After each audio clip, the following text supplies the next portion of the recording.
Good. Right, I recognise so many names here. I think my presentation on the Ryedale Environmental Group needs to get shorter and shorter. So what I'm going to do is I'm going to go to one slide. I'm down to one slide. The Ryedale Environmental Group, we're quite a small group in the Yorkshire area of Ryedale, and our main function is to promote and facilitate various groups in the area that do many different environmental projects, as I think I mentioned to everybody here quite a few times. I'm just going to mention one project as it fits in rather well with this presentation. One project that we've started to do in earnest this year is our fruit project. At the bottom of this slide, you'll see some nice apples and some fruit juice. What you'll find in many parts of the country is that people have got orchards. There are these odd apple trees where all the apples fall down, they go to waste, and they're not used. So what we'll be doing this year is we've been collecting them, turning them into apple juice and selling them on to raise money for good causes. We're in our infancy, but there's a group in Kirby Moorside who raise something like, I think it's £6,000 or £7,000 a year for local charities through this system. Now, the reason this fits in rather well with North Yorkshire Rotters is that when everybody else has gone home and they're drinking cider, I'm busy collecting all the apple mulch, which collects on my drive. I beg people to take it away, and people, well, and I'm still left with loads of apple mulch. I'm not sure what to do with it. And out of principle, I'm not giving it to pig farms. So I'm hoping at some point you can help me out with some tips, Ian, and I'll pass the baton over to you. Okay. Yeah.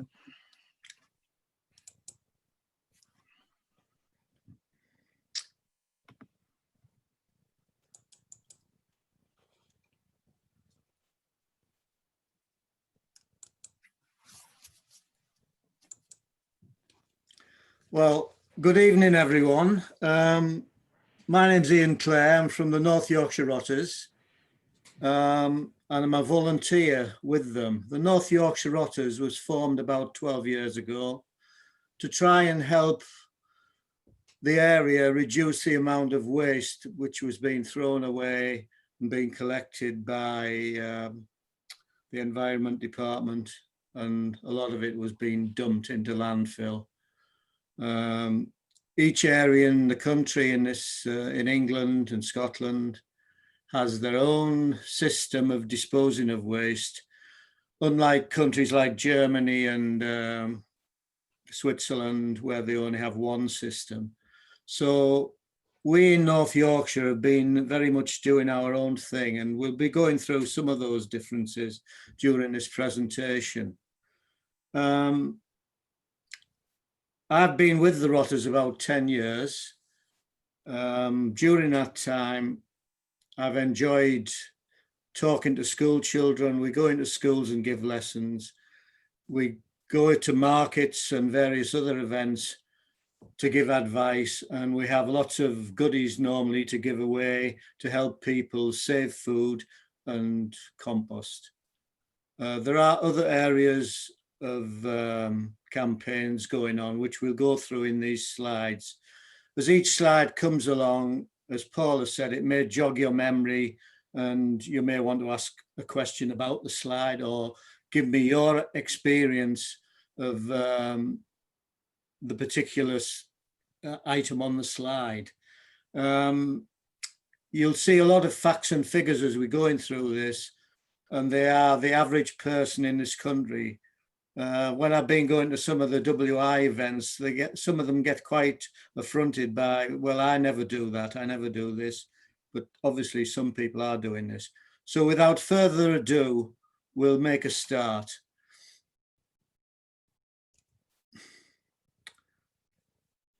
This is domestic waste in this country. And as you can see, each person wastes about a ton of residual waste. Of this waste, 60% biodegradable. And that, as you can see there, it includes lots of different things. And a lot of this waste, like furniture and textiles, is becoming greater as more people decide we're going to have a new three-piece suite, or we're going to change the curtains or whatever. So people now are throwing out a lot more things from the house than they were a few years ago.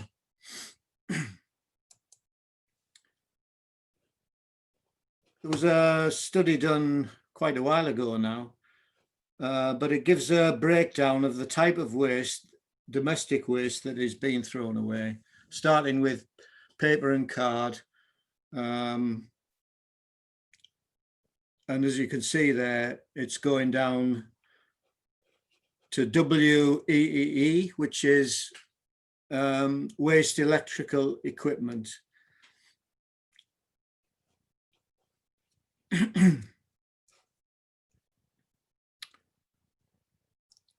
When the rotters were formed about 12 years ago, most of the waste was going into landfill. And obviously this was giving big problems across the country with greenhouse gases, methane, destroying fields where there would have been wildlife.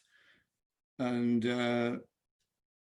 as part of the European community, we were given targets across England to reduce this by certain dates, otherwise there was going to be heavy fines. And this was one of the reasons why the rotters were formed. Moving on to more recent times, North Yorkshire was ahead of the game and commissioned the Allerton Waste Recovery Park about 3 years ago. So the amount of waste in North Yorkshire going into landfill has been reduced by about over 90% because of Allerton Park. Anybody interested can go along to the visitor centre and get a tour of it. It's really an interesting place to go.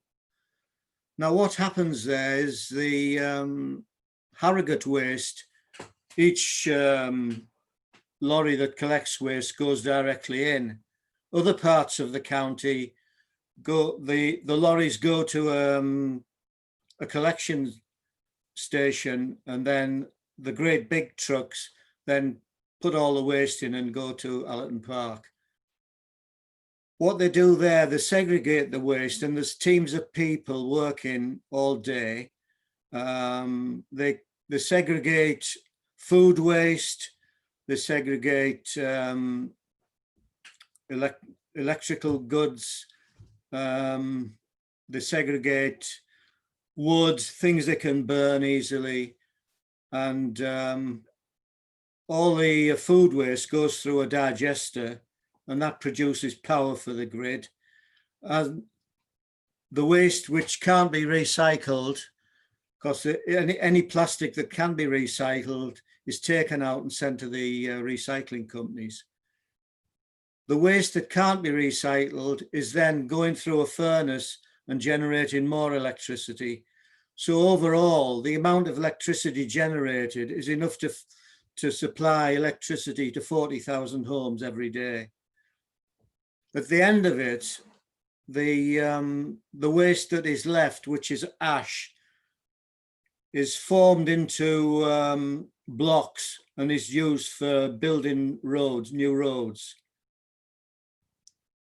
As you can see, there's a chimney there emitting fumes from the process, and the state-of-the-art filtration system they've got in means that there's a minute of toxic waste going into the atmosphere.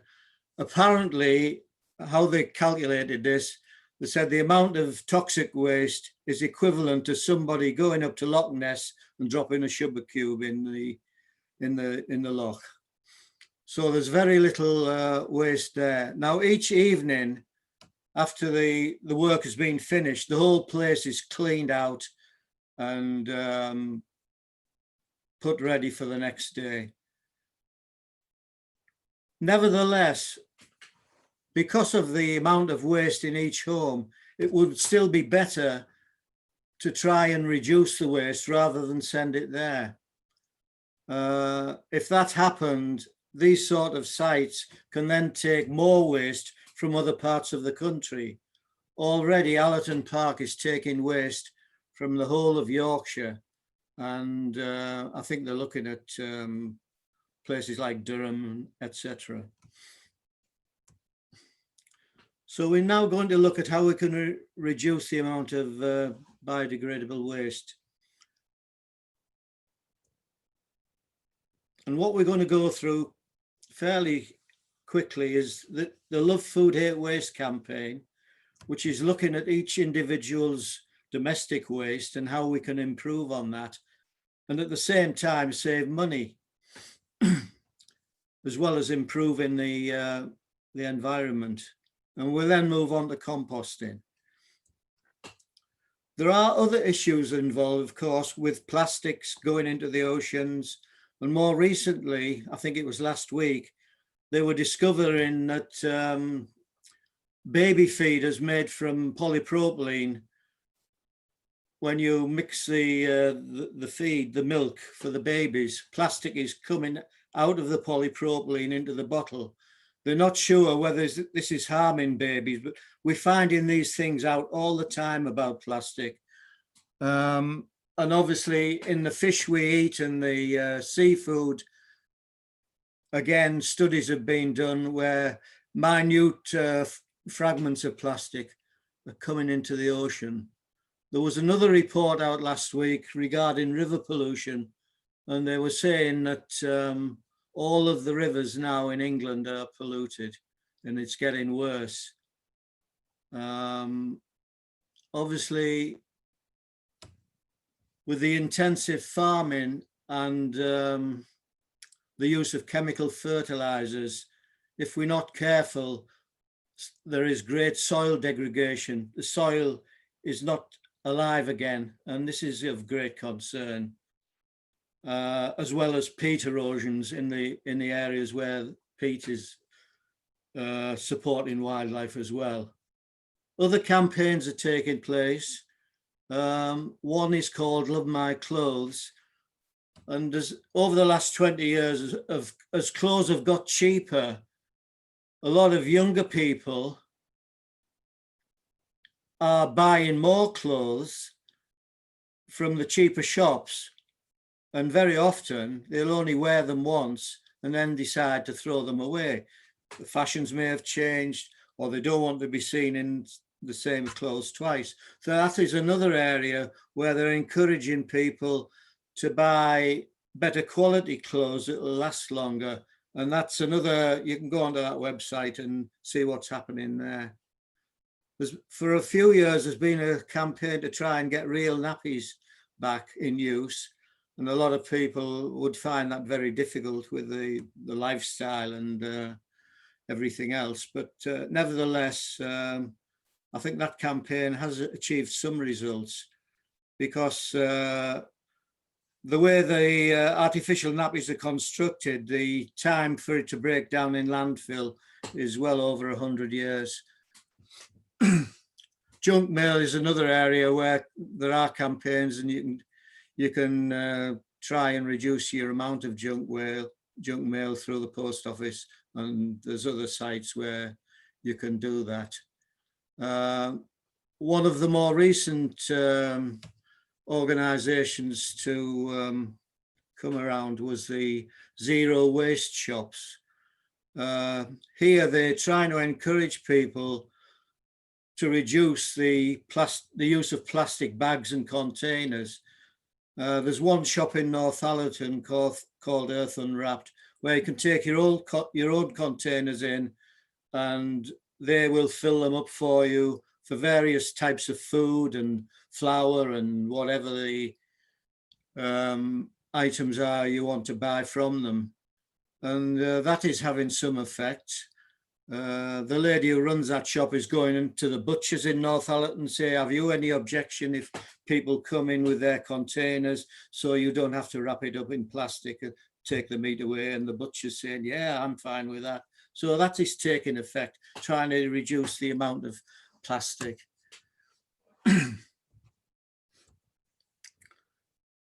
Obviously, with over 4.5 million tonnes of edible food waste, it is affecting it is an influence on climate change.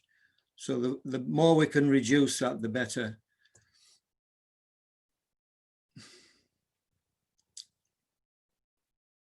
And there's an organisation called RAP, which is sponsored by the government, and they do all the statistical analysis, which you're going to see on the slides as we go through. But it's saying there's about a third of the UK citizens have very high levels of food waste. Now this slide shows that through the efforts of all the organisations that are trying to reduce food waste, that we are having an effect there. From 2007, it started to go down, and then it started to go up again in 2015 when the population of this country was increasing by a few million people coming in. Since then, as it's more stabilised, we've managed to get the food waste down again. So that's really good news. So it's gone down 18% in those years.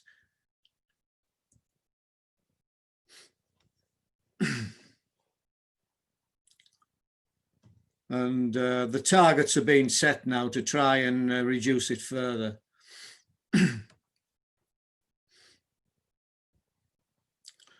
Nevertheless, the average UK household is throwing away the equivalent of 6 meals every week.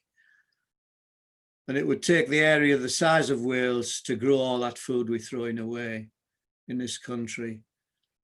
They estimate that the average family is now throwing away, valuing the 6 meals as £70 a month. Now, a lot of people can't believe this. So if a lot of people aren't doing that, the ones who are throwing away are throwing away a lot more food. A lot of this is edible food that hasn't even made the plate.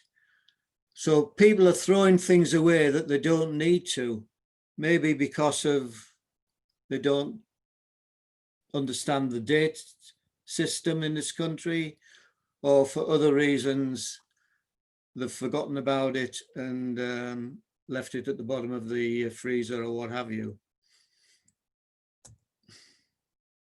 The top 3 foods that are thrown away are bread, potatoes, and milk. And surprisingly enough, 86 million chickens are wasted from our homes every year. Again, people may get them, look at the dates, gone past the use by date, and throw them away.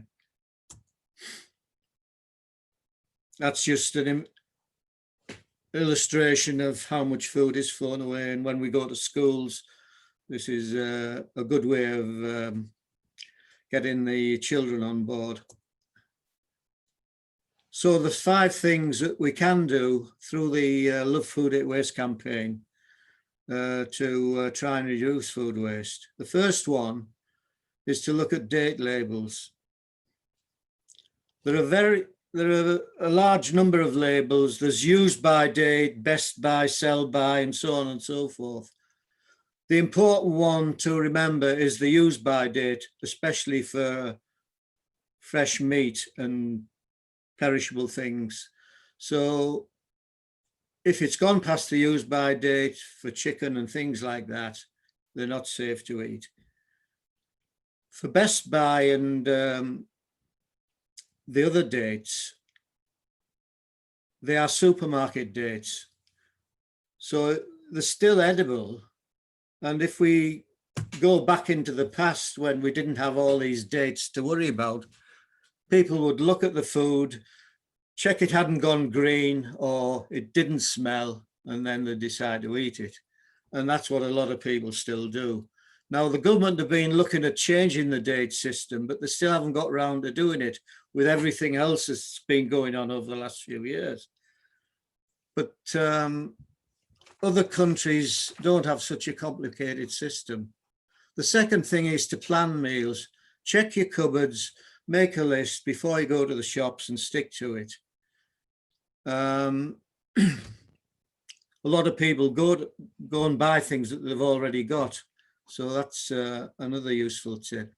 Third one, storage of food, keep it fresher for longer. Some fruit can go in the fridge if you've got room. Keep potatoes in a cool, dark sack. And obviously you can freeze bread if you've got sliced bread or things like that. If you're cooking food, try not to make too much. Get your portion sizes right. And the fifth one is about leftovers. Obviously, in the schools, there's not so much education on cooking these days. So a lot of younger people perhaps don't know the recipes that you could use leftovers in. So then that again is another area which people are now going to cookery schools. And over the last few years, with the big increase in cookery programs on the television, I think that's been improved upon. Again, just putting a value on the bread, the potatoes, and the milk that's thrown away. The number of meals equating to 1.5 billion. And surprisingly enough, people are throwing carbonated drinks away in bottles that are unopened. Nobody seems to know why, because there's such a long life on them, but they are being dumped. That was an attempt to show the food we throw away by age range. So 16 to 24, then it went up 25 to 34. People had left home, got married. And then it comes down, more experience with families. It starts to go up again as children go, leave the homes. A lot of one parent or one person households, not used to cooking for one. More difficult to go to supermarkets and buy portions for one person. So the food waste goes up. And then in the older people who still remember, perhaps people in their 80s remember the 50s, and you were only given one choice of a meal when you came home at night. There was no choices of, well, do you want this, do you want that? Everybody sat at the same table at the same time, whereas now with people doing different jobs, coming in at different times, there's more tendency for people to get their own meals out, and everybody's under pressure. Ian, is it okay if I come in here? Sorry to interrupt, Sure. but you know, you said that was okay. We have got quite a few questions piling up, but they're more related to composting. Okay, we'll move on shortly. Okay.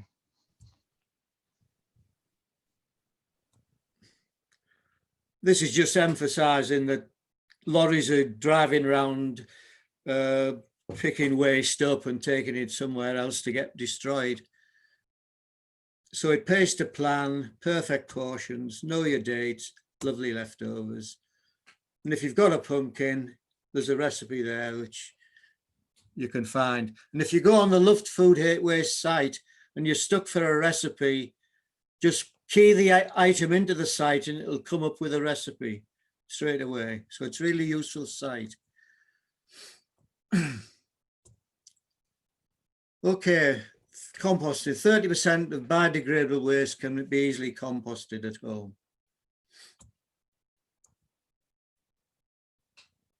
So there are some unavoidable waste, but for garden waste, paper and card and other materials, we can compost. And we've got to get the mixture right. So we'll go on to that in a minute. So what can we compost at home? There's garden waste. plants that have died off, things we've dug out of the garden, kitchen waste.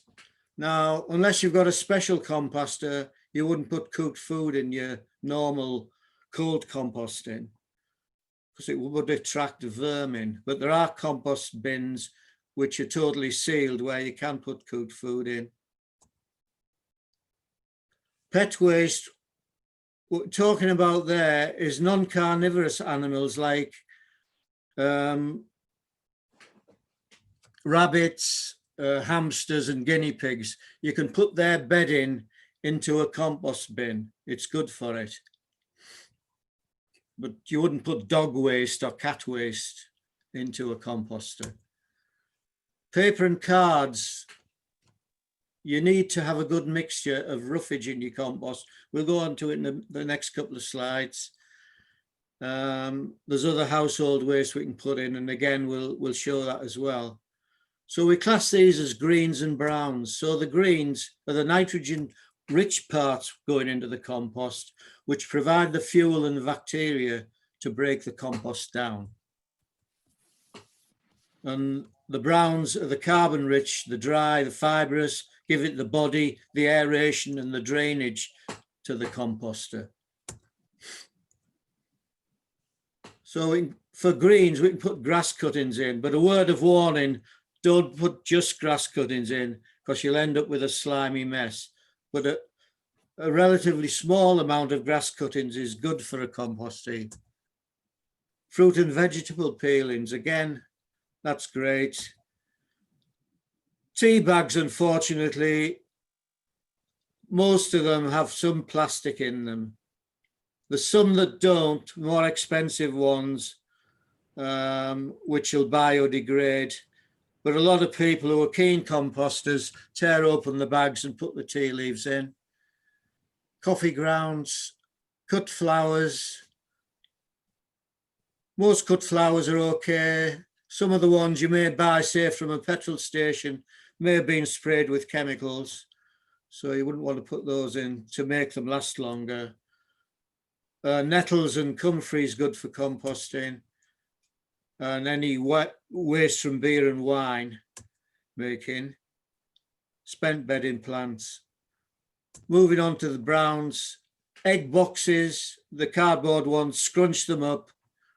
Any other card. Scrunch them into a ball to create the aeration. Newspapers can be scrunched up into balls as well. Envelopes will biodegrade, including the window envelopes. Straw and hay. Ian, just a question on that, because somebody's asked exactly that question in the chat. I think and they're saying they're not going to come on the microphone. They're muted for the call tonight. So I think they were saying that straw is quite difficult to get hold of these days. So are the others that you've listed there as good an alternative to straw? Well, yeah, I mean, if you can't get hold of it and you don't love, if you don't live in the countryside where a field's been harvested, you can walk along and pick it off the ground. But yeah, we can, we'll just go through this list and see what else we've got. Wool is excellent. Anything wool. If you've got a woolly jumper, 100% wool, cut it up and put it in your compost bin. Again, the vegetarian pet bedding, we've already talked about, guinea pigs, rabbits, etc. Ashes from a wood burning stove, some of those can go in, not from a coal. Coal is too acid, the ash from a coal fire, but ash from wood is okay. Tumble dryer lint, vacuum bag contents, especially if you've got wool carpets. Tissues and paper towels. And then it's a question of getting that mixture right. Now, as far you say, well, okay, if you can't get hold of straw, use some of the other drier material. You could put some chopped up twigs in to give you that bulk, as long as you don't put too many in. So you need a 50-50 mix. There are some other materials. Eggshells are good for a compost heap. Now, if you put them in the raw state, they could attract vermin. A lot of people put them in the oven to dry out and then crush them up with a pestle and mortar. It depends how much time you've got to do all this, of course. Some people are really enthusiasts, and if they have a big garden, they've probably got about 6 compost bins. Autumn leaves, you can put some of those in, as long as you don't put too many in. If you've got a big garden, you can put them in a plastic bag, and within two years, they'll have gone into mulch, and then you can put them in the garden as a nutrient. Again, brassica stumps and whole fruit from the orchards, you can chop them up and put them in smaller pieces. Somebody was saying earlier about the apples which go to rot, and behind me there's a farmer and he has an orchard, and they don't pick any of them, and they don't sell them or give them away. I suppose the only good thing is if there's a hard winter, then the wildlife are eating the apples. If your compost's too wet, you could put some soil in to try and dry it out. Conifer clippings, a small amount. Rhubarb leaves are okay in a composter because it'll break down. But there is a composter called a wormery, where we'll go into a bit more detail if you wish. But rhubarb leaves are basically poison, and the type of worms that you put in a wormery do eat the materials. So you wouldn't want to put those in the wormery. A wormery is a type of composter which takes a lot less time to come to fruition. Whereas a normal composter, it may take up to a year before you've got compost out the bottom. With a wormery, after 3 months, it's got a top on the bottom, and you can drain the liquid off and dilute it 10:1 to feed all your house plants, your pot plants, and anything else in the greenhouse. So a lot of people are getting the wormeries. They cost a lot more. They cost probably between 60 and 80 pound, but they are very useful. Hair, human hair, dog hair is great. Hair has got more nitrogen than farmyard manure. So in my case, it's all gone into the composter. But some people, well, they told me about this, and when I was at one of the shows I think it was the Ryedale show, this chap came up to me and he said, well, I've been using hair from the barbers every week, and he said, I spread it round my vegetable patch, human hair, and the rabbits will not cross that human hair. And he's been doing this for 40 years. So that's another use for human hair. You've got to beware of diseased plants, because if it's cold composting, you don't want to spread those over your garden, unless you've got a hot composter. Perennial weeds, another thing, be very careful about putting weed seeds in a composter. There are some pernicious weeds. I'll just show you the 4 of these. They were brought into this country in the Victorian era when people were exploring and saying, we've got this lovely flowers to bring into the country. Unfortunately, ragwort is poisonous. If a horse had a ragwort, it could kill it. They are covered by legislation in this country, and if you get them in your garden, you're supposed to dispose of them at a registered disposal site run by the Department of the Environment. Japanese knotweed can have great consequences if you've got it in your garden when you try to sell your house. So that's another one to watch out for. Himalayan balsam, which is another pernicious weed, is very difficult to get rid of. as is giant hogweed along the banks of the rivers. Yeah, and just to butt in, I Yeah. think Sinead has a question about bioplastics. I don't know if you want to ask that yourself, Sinead. Yeah, go ahead.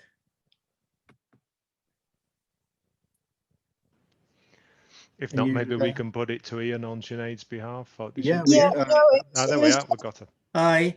Just the question is, hello, sorry. The question is, sometimes you see things that are wrapped in what's called bio. I can't remember what it's called, but it's sort of based on potato starch. So and they say it can be composted industrially. And I was wondering if you can put those in your compost bin at home. Right. I'll have to come back to you on that one. We're going to collect these questions and bring back the answers. I would have thought you could, because if there's nothing nasty in the product, if it's, you know, a large percentage of potato starch, I would think it could be compostable, but we will confirm that for you. Okay, thank you.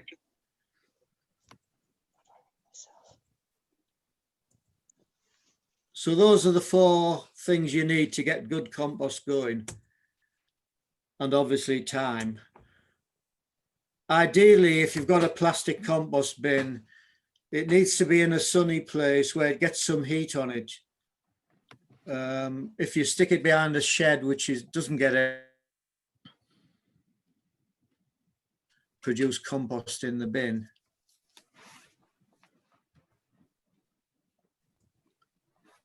How to use your finished compost.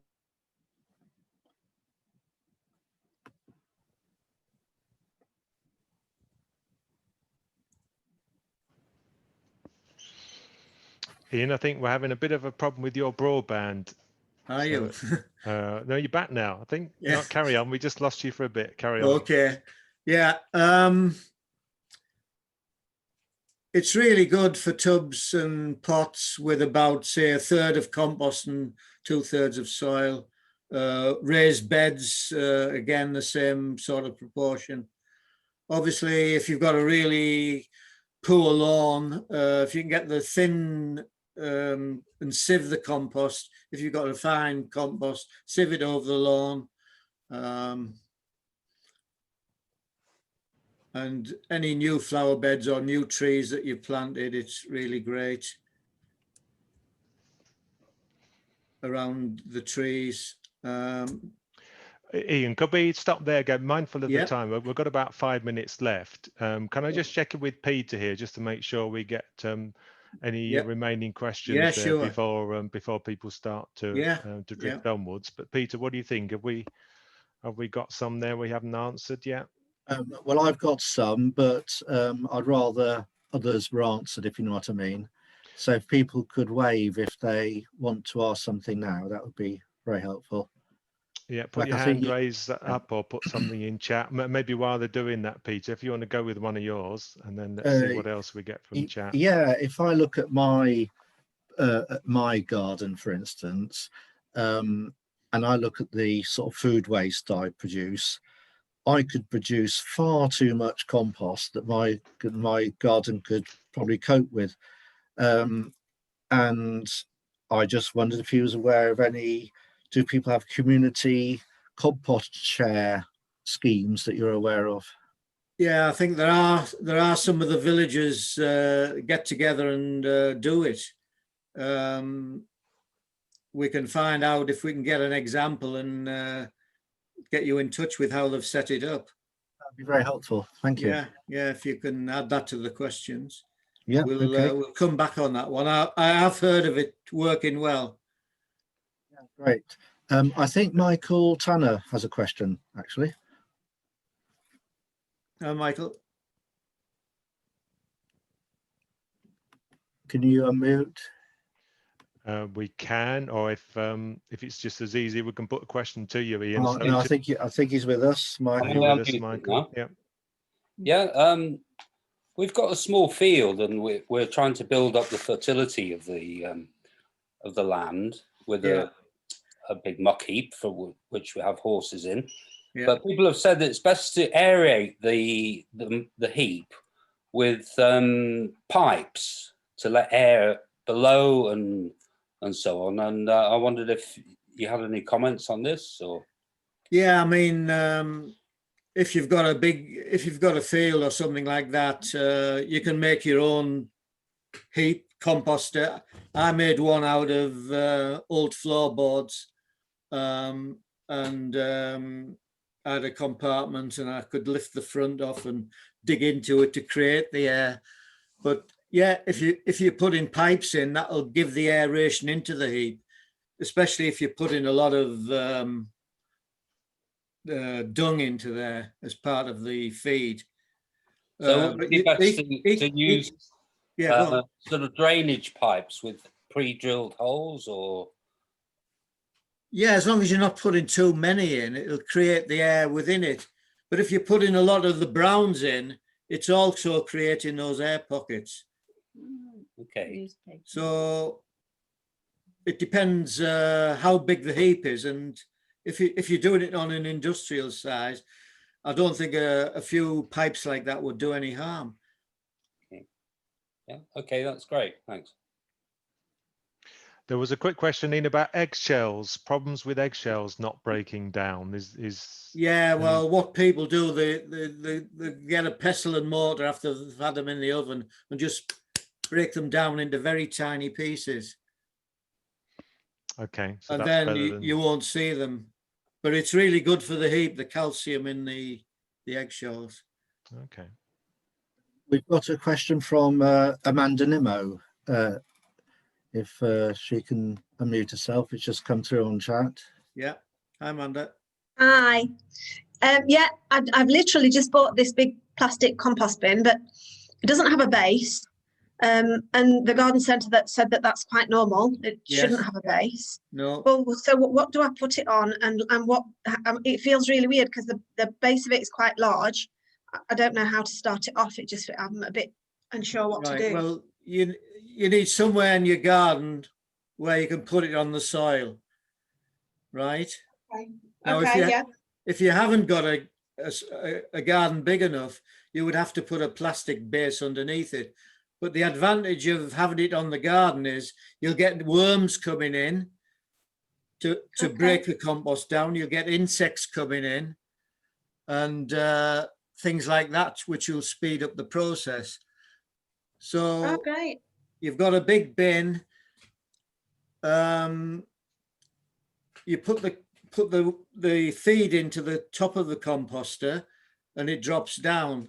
So you put in your greens and your browns in.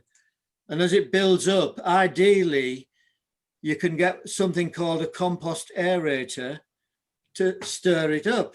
Some of them are like a corkscrew with a handle on. And if you do that every week, it'll speed up the process. Some of them are like an arrowhead, which you do that. Otherwise, you end up trying to get a fork in and it's much harder. Now, the enthusiastic people who have a big garden may have 3 compost bins and they're emptying them out and putting them back, and it's a full-time job. Right. But yeah, that's the way to start off. Okay. They sold me a box of some powder as well. They said I need to put the powder in as well. So I put a layer of waste and then some powder with it.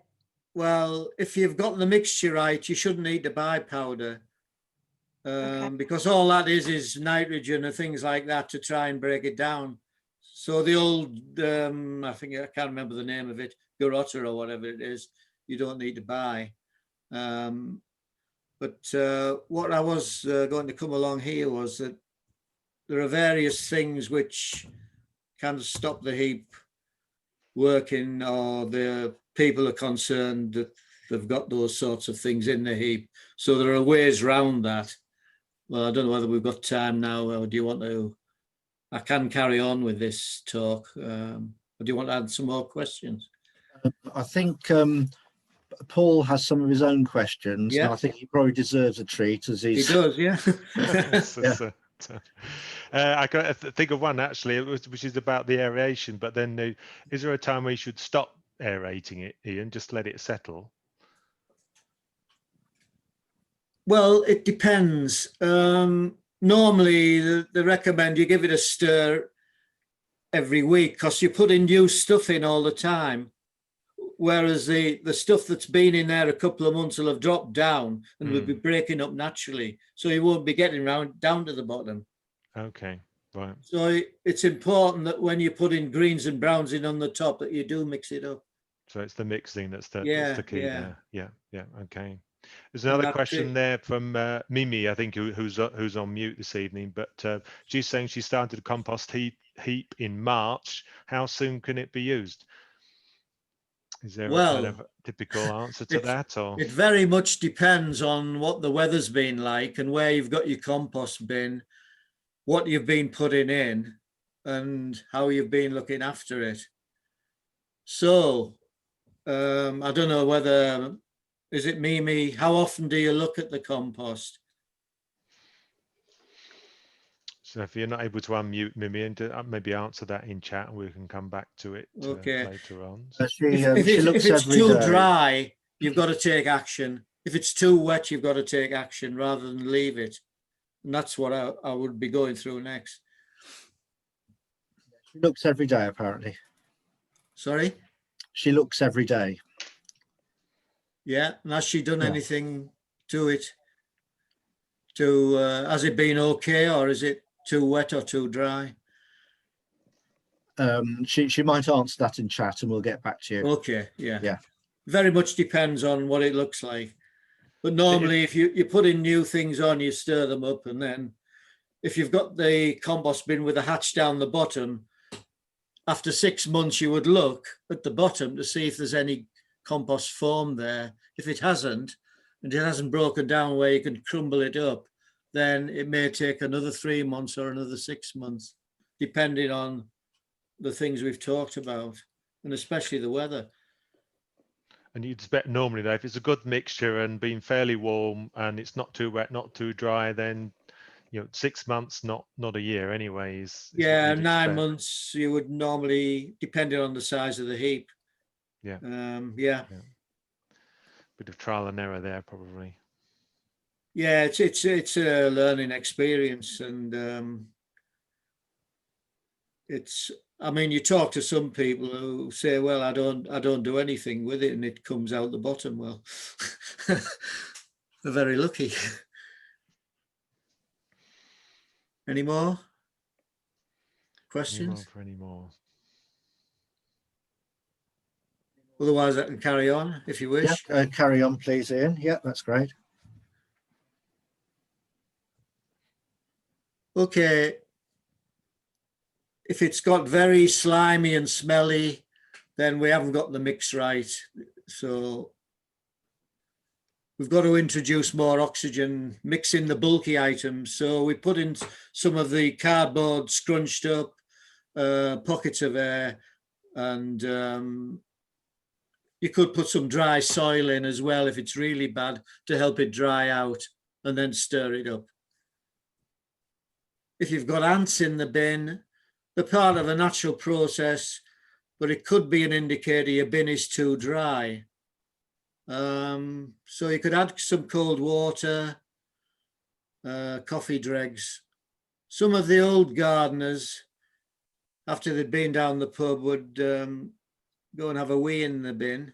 Urine is a good activator, but make sure it's a dark night and or a foggy night before you do that.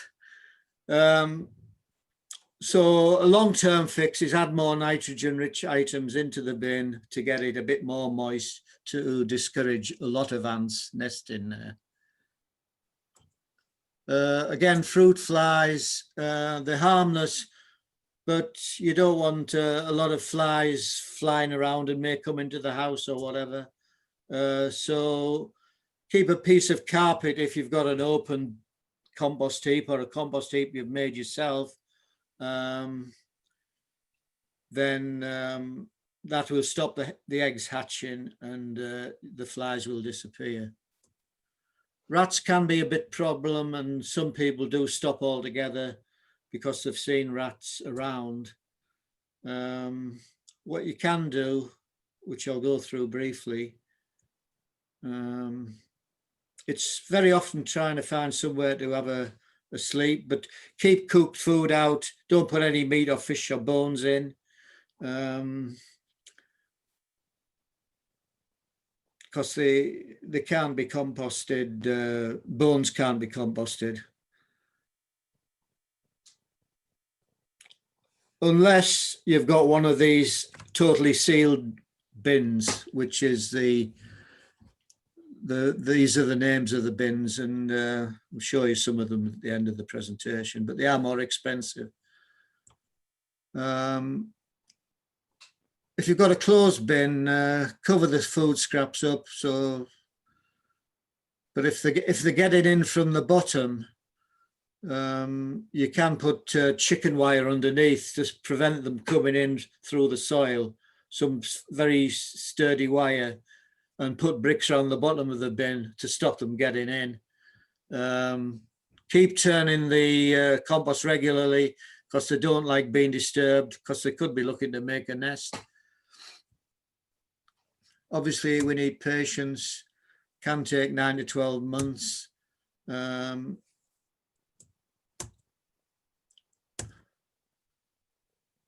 So all the time, we're trying to pass this message on and get people to become home composters and the advantages of it. We do have a website there with the campaigns. There is a compost bin offer if anybody wants to buy one. We do sell them very cheaply. The smaller one is £9 and the larger 11. There is a delivery charge, but if there's 2 or 3 of you get together, then they can deliver them all to one house for the £5.99.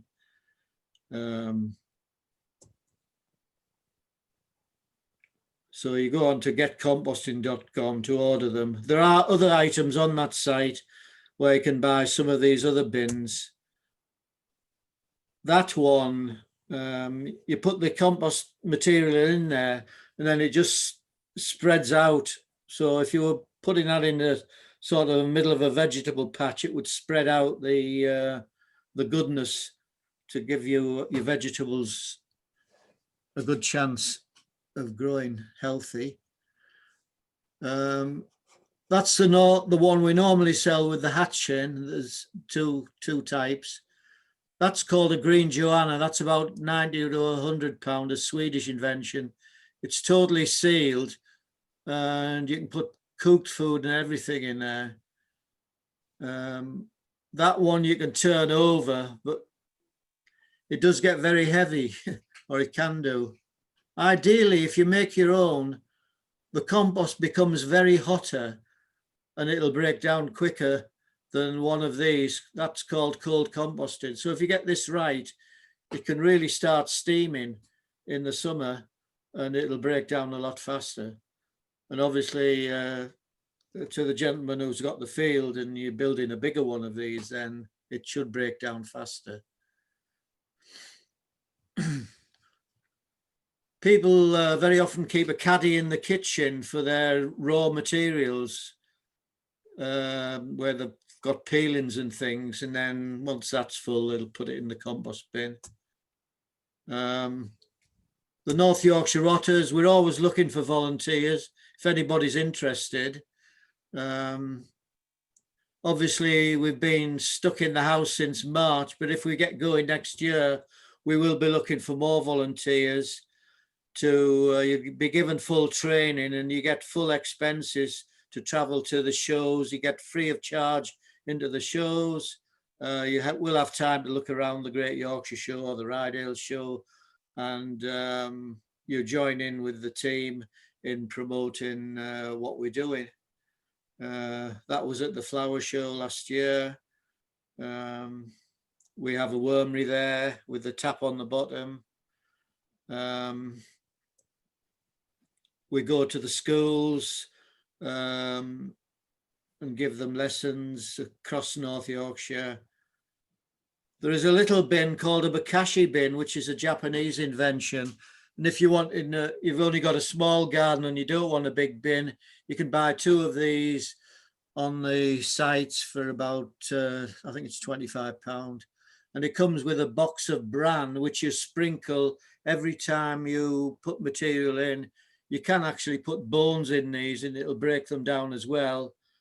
And again, you get a liquid out, which you dilute 10 to 1 to feed plants. So they're really popular as well, even in apartments where they don't have a garden. If they've got a lot of pot plants, they can use one of those.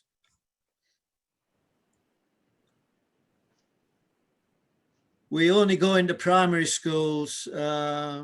We catch them young. Most primary schools in a lot of Yorkshire places have a garden with a compost bin in already, and we have various games for them to play, and they make a little mini wormery to take home to their mums and dads. I don't know how well that goes down there, but it teaches them a lot of good things, and they're very enthusiastic about it. So that is our coordinator, and that's the Jeff's email. If anybody was interested in becoming a rotter, we can send the names to Jeff, and he'll get in touch once things start to improve and we start to go to more events. We have been trying to open up the outdoor events where we feel pretty safe, and we'd have a screen in front of our stalls and be able to talk to people, give them my advice, and enable them to pick up some of our leaflets and the items we've got to help them with food sharing and things like that. So we're still hoping that if things do improve, that in the spring we'll be going to outdoor markets and shows again. So if anybody was interested, then Jeff can take your details. So I hope that's been useful to everybody. It's the first one I've done on Zoom, so I'm not sure. I'd welcome feedback later. Well, I think it's been. I think you've done a good selling job, because several people on chat have said they're interested in volunteering. Great. So for all of you, note that email address, and we'll make sure it's on our website as well. Now, how are we doing for time, Paul?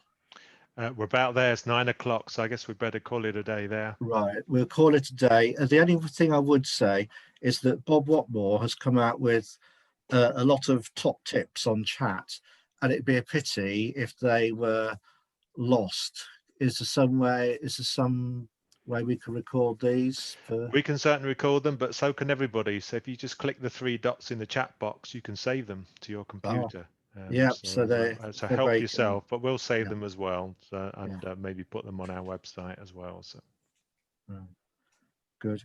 Well, thanks very much, Ian.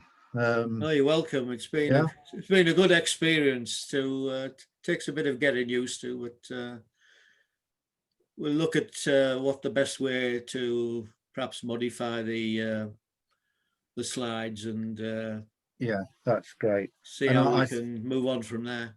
Yeah, and I think, Paul, my brain's gone, but I think that these offers for the compost bins, they're on our website.